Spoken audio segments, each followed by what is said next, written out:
আসসালামু আলাইকুম, welcome back to my channel. আজকে চলে এসেছি বোম্বে করাচি হালুয়া নিয়ে। তো আমি নিয়ে নিচ্ছি প্রথমেই 2 কাপ কর্নফ্লাওয়ার, এবং যেহেতু আমি বেশি পরিমাণে বানাবো এর জন্য 2 কাপ কর্নফ্লাওয়ারে পানি দিব আমি 4 কাপ। কিন্তু এটা দিতে হবে আস্তে আস্তে একটু একটু করে। তো অল্প অল্প করে আমি আগে মিলিয়ে নিলাম, এরপর বাকি 3 কাপ পানি আমি দিয়ে দিয়েছি এবং রেখে দিলাম পাশে। তারপর চুলায় পাত্র বসিয়ে সেখানে 4 কাপ চিনি দিব এবং তার সাথে 2 কাপ পানি মিশিয়ে দিব। এরপর আস্তে আস্তে নাড়তে থাকবো। এটা আস্তে আস্তে নাড়তে নাড়তে বেশি একটা না, জাস্ট বলক উঠতে হবে। সেই সময় এর মধ্যে আমি একটু একটু করে সেই যে কর্নফ্লাওয়ারটা মিক্সড করে রেখেছিলাম সেটা আবার একটু নেড়ে নিলাম।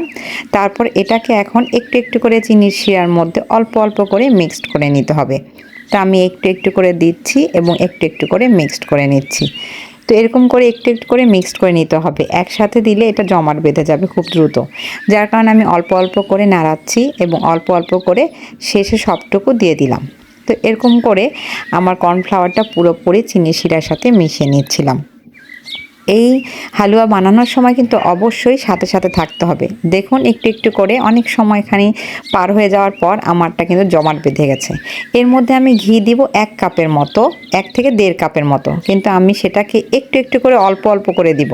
প্রত্যেকবার আমি 1-1.5 চামচ করে দিব এবং একটু একটু করে নাড়াতে থাকবো। আমার হালুয়ার পরিমাণটা যেহেতু একটু বেশি, তো সেই পরিমাণ অনুযায়ী আমি সেই পরিমাণ মতো আমি ঘি দিয়ে যাচ্ছি।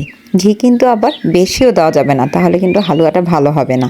যাই হোক, ঘিটা যেহেতু একটু একটু করে দিচ্ছি আর নাড়াচ্ছি, তো যার কারণে আমার হাতও ব্যথা করছিল। আর এটা নাড়াতেই হবে, না নাড়ালে কিন্তু হালুয়াটা নষ্ট হয়ে যাবে। আর এই হালুয়াটা সাধারণত ঘিয়ের উপর হয়ে থাকে, ঘি না দিলে এই হালুয়াটা মজা লাগে না।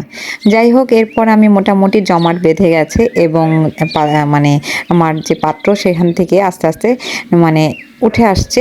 তো এ সময় আমি একটু লেবু রস দিয়ে দিব, কিন্তু দুঃখিত, আমি আসলে লেবু রসের যে ভিডিও ক্লিপটা সেটা স্কিপ হয়ে গেছে। আমি এখানে 2 চামচের মতো লেবু রস দিয়েছিলাম। আর আমি যেহেতু 2 কালারে বানাবো, এর জন্য আমি এখান থেকে অর্ধেক পরিমাণ আলাদা সরিয়ে রেখেছি পাত্রে, এবং অর্ধেক পরিমাণের মধ্যে আমি গ্রিন কালার দিয়ে দিলাম। এবং গ্রিন কালারটা দেওয়ার পর খুব ভালোভাবে নাড়তে হবে যতক্ষণ পর্যন্ত কালারটা ভালোভাবে মিশে না যাচ্ছে। যখন ভালো করে মিশে যাবে তখন আমি এর মধ্যে অনেকগুলো বাদাম দিয়ে দিলাম এবং বাদামগুলো খুব জোরে জোরে নাড়তে হবে। এরপর আমার যে পাত্রে আগে থেকে ঘি মাখানো ছিল সেটার মধ্যে আমি যতটুকু বাদাম প্রয়োজন ছিল সেগুলো সব দিয়ে আমি এটাকে ঢেলে দিলাম গরম গরম।